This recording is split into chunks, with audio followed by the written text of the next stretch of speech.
Halo teman-teman, balik lagi dengan gue Yoga. Nah, ketika belakangan ini para pabrikan berlomba-lomba membuat mobil seefisien mungkin, mulai dari pertama mobil listrik, tapi kan kita tahu harga mobil listrik itu mahal banget. Nah, ada teknologi kedua yaitu namanya teknologi hybrid. Nah, di teknologi hybrid ini membantu mengefisiensikan bahan bakar yang ada di mesin pembakaran. Tapi itu pun juga harganya masih mahal banget. Nah, sekarang ini di R3 yang paling baru ada namanya teknologi mild hybrid. Suzuki menyebutnya dengan smart hybrid. Nah, di teknologi smart hybrid ini nggak membuat R3 ini jadi jauh melonjak harganya. Bahkan harganya ini tuh masih di rentang 270 sampai 290-an juta, yang artinya masih sangat bersaing di kelas LMPV lainnya. Pasti penasaran kan, gimana sih cara kerja mild hybrid ini atau yang Suzuki sebut dengan smart hybrid? Nanti kita akan coba bareng-bareng dan fitur-fitur apa aja yang hadir di R3 terbaru ini. Saksikan terus videonya.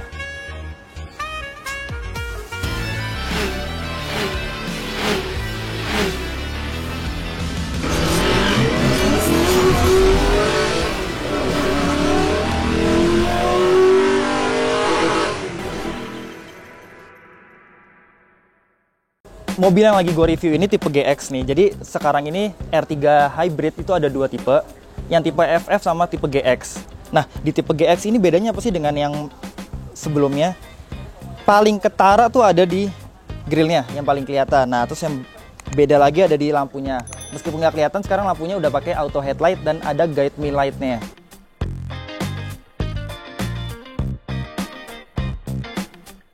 Nah, fitur kedua yang baru ada di R3 ini, R3 Hybrid, ada di spionnya nih. Sekarang spionnya udah auto retract. Jadi kalau kita kunci pintunya, nah dia udah pasti akan melipat dengan sendirinya. Begitu juga kalau kita buka. Tapi kalau dibuka nggak, spion ini baru akan kebuka ketika kita pencet tombol start stop. Kalau velg itu yang berubah di tipe FF. Tipe FF itu velgnya baru. Nah, kalau yang di tipe GX ini masih sama dengan sebelumnya desainnya. Dia masih sama-sama pakai ring 15. Kalau di bagian belakang udah pasti ini ya, ada logo hybridnya, dan di bagian garnisnya ini nih. Sebelumnya kan garnis chrome-nya ini ada di bagian tengah ya, di bawah emblem Suzuki-nya, sekarang pindah ke atas. Udah sih, kalau misalkan di bagian belakang itu aja, lampunya masih tetap sama. Dia untuk stop lamp-nya pakai LED, sementara untuk yang positioning lamp-nya juga LED, dan lampu sennya masih pakai halogen. Nah, habis ini kita langsung lihat dalamnya, terus kita cobain. Yuk, yang paling kelihatan nih kalau kita masuk ke R3 yang baru ini, yang di tipe GX itu interiornya yang tadinya warna beige, nuansanya sekarang jadi warna grey. Ini gue suka banget karena jadi kelihatan jauh lebih mewah dibandingin sebelumnya. Apalagi di bagian dashboardnya sini dipaduin sama aksen-aksen kayu kayak gini ya, meskipun ini plastik ya. Dan aksen kayunya ini masih berlanjut sampai setir. Ini keren banget sih. Bentuk setirnya ini mewah, bener-bener mewah banget. Di sini pun juga udah dilapis kulit. Meskipun di beberapa bagian ini kayak di bagian door trim, di bagian atas dashboard ini masih plastik keras semua. Tapi gue suka nih build quality-nya si Suzuki ini rapih gitu. Dan materialnya juga meskipun plastik tapi solid. Kerasa. Nah, terus habis itu perbedaan lainnya dibanding sebelumnya tentunya di fitur. Di R3 yang baru ini sekarang udah disematkan fitur cruise control. Ini yang paling langsung kelihatan di setir. Tapi cruise controlnya belum adaptif ya, belum kayak kompetitor lainnya yang udah dari kecepatan 0 pun bisa gitu. Ini belum adaptif. Terus habis itu auto lamp ini udah kelihatan di sini. Tapi sayangnya belum auto wiper. Nah, yang juga berubah ada di bagian instrumen clusternya nih. Sekarang desainnya berubah, dan terutama yang di bagian tengah sekarang ada indikator, yang pastinya ada indikator mild hybridnya. Jadi di sini akan kelihatan gitu ya skema kinerja dari baterainya. Nah, terus habis itu sistem keselamatannya juga bertambah sedikit. Sekarang di R3 yang GX ini ada electronic stability program. Airbag masih sama, tetap ada 2. Sisanya sih masih mirip-mirip dengan R3 sebelumnya. Sebelum kita beranjak ke baris kedua, gue pengen komentar soal rasa duduknya gitu ya. Gue suka banget rasa duduk di R3 ini karena di bagian jok bawahnya ini benar-benar menyangga sampai seluruh bagian paha nih. Ini kelihatan kan, di sininya panjang tuh sampai ke depan. jadi nggak membuat kaki kita agak ngegantung. Udah gitu di sini pengaturannya juga bisa kita atur naik turunnya.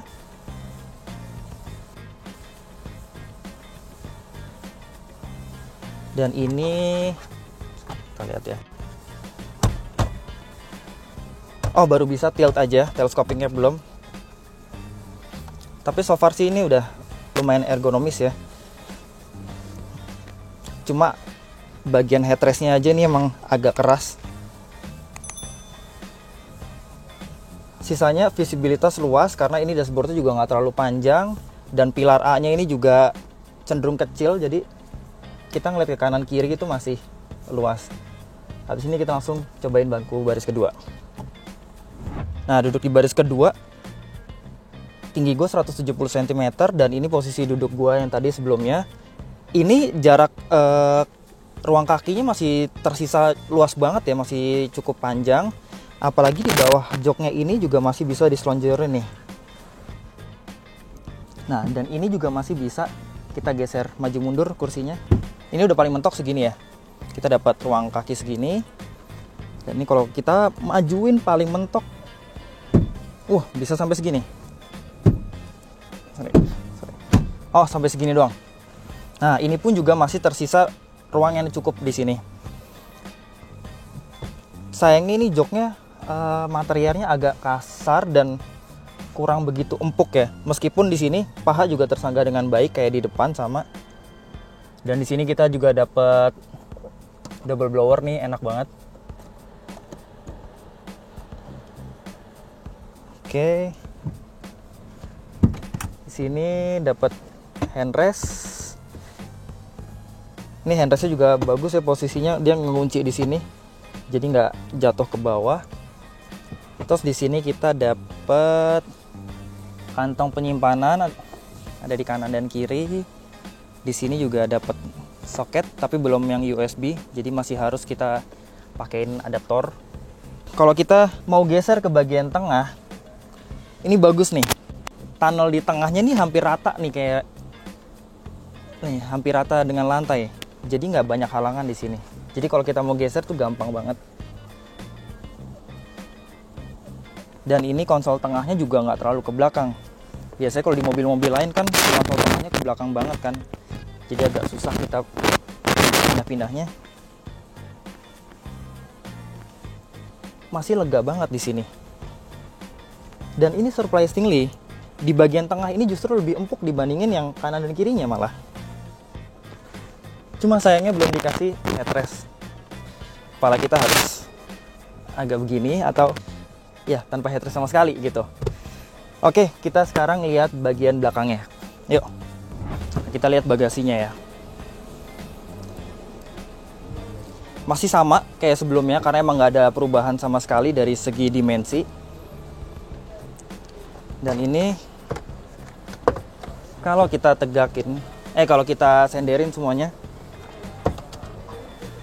kita bakal dapat bagasi yang rata dengan lantai sampai ke belakang sini. Dan ini lumayan luas gitu ya. Terus kalau mau lebih luas lagi, nah di sini masih ada ruang penyimpanan lain nih. Ini cukup gede loh, di sini cukup dalam. Kalau kita butuh untuk naruh koper yang rada tinggi supaya nggak mentok ke kaca gitu ya, ini bisa kita turunin nih. Nah, jadi antara bisa kita jadiin laci penyimpanan atau kita bisa turunin lantainya untuk dapat kapasitas bagasi yang lebih besar lagi.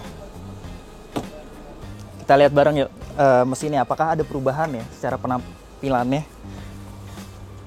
Ternyata masih sama aja.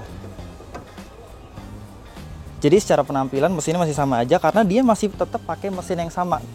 Tipe K15B nya R3 yang sebelumnya. 1500 cc dengan tenaga 104 PS dan torsi 138 Nm.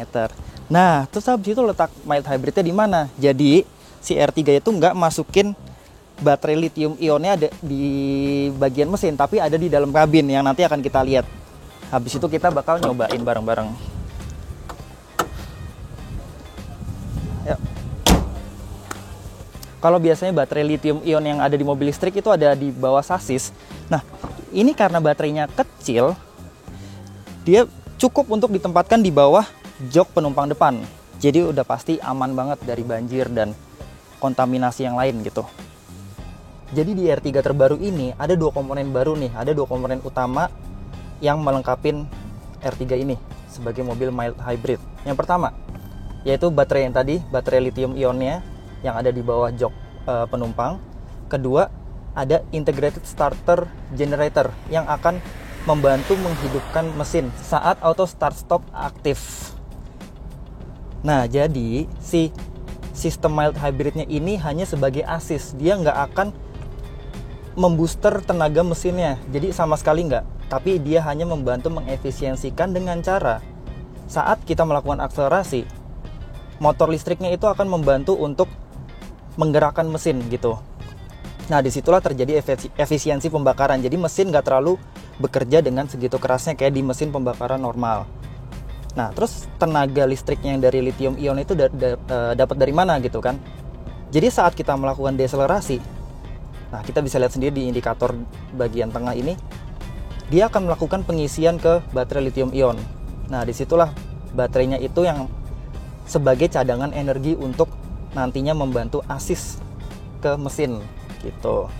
Tapi secara akselerasi kita coba dari kondisi diem gitu ya.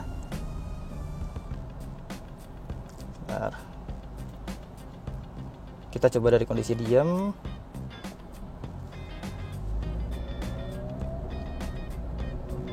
Hampir nggak ada bedanya dengan R3 yang sebelumnya yang tanpa hybrid, tanpa sistem mild hybridnya.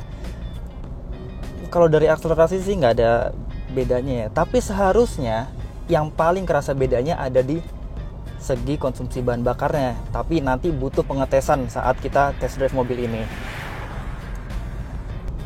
Nah, tapi yang langsung kerasa ini justru saat kita lepas pedal gasnya. Di sini kerasa banget engine brake-nya jauh lebih kuat dibandingkan R3 biasa. Karena di situ ada sistem untuk regenerative braking-nya untuk pengisian ke baterai lithium ionnya itu. Nah, terus fitur lainnya yang membantu si R3 hybrid ini untuk mengefisiensikan bahan bakar ada fitur idling start stop. Jadi ketika kita berhenti di perempatan gitu ya, misalkan ketika kita menginjak rem gitu kayak gini,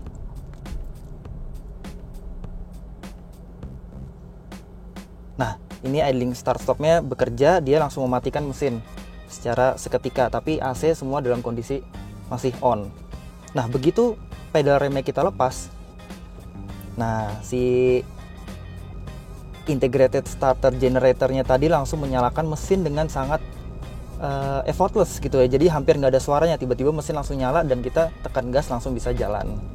Terus kapan sih si sistem mild hybridnya ini bekerja gitu ya? Jadi kan kalau di indikator kan kelihatan ya saat pengisian dari baterai saat si baterai ini membantu mesin untuk melakukan akselerasi. Nah, ketika pedal gas kita tekan nggak terlalu dalam, itu dia sistem mild hybridnya belum bekerja.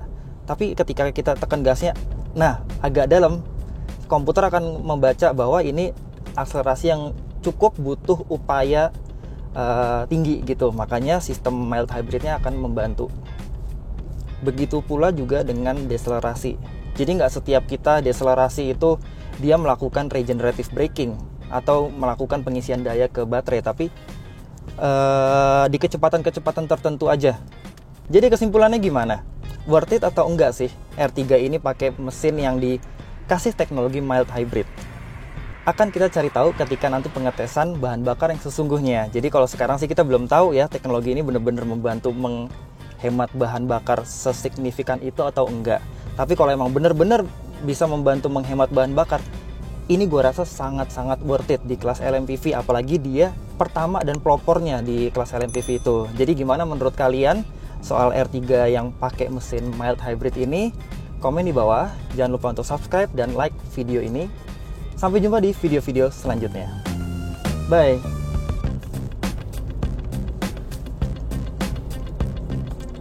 Mobil 123.com